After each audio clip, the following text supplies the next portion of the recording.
Что касается толщины стены. Стена у нас была и 5 сантиметров, и 7 сантиметров.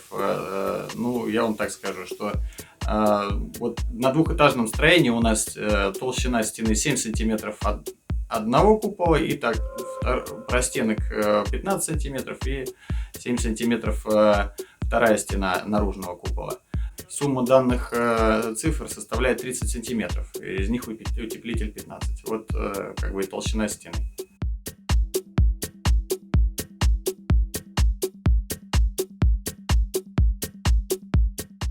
Значит, что касается зимовки данных домов. В прошлом году мы построили одноэтажный купол. Мы построили дом одноэтажный в 2019 году. Значит, он у нас перезимовал. Вот, успешно. Мы в нем построили второй купол. Простенок, значит, соответственно, составил у нас 12 сантиметров. Вот, он также перезимовал и, соответственно, пережил зиму прекрасно. При этом мы его только гидрофобили специальной грунтовкой. И вот тут он в таком состоянии и пережил зиму.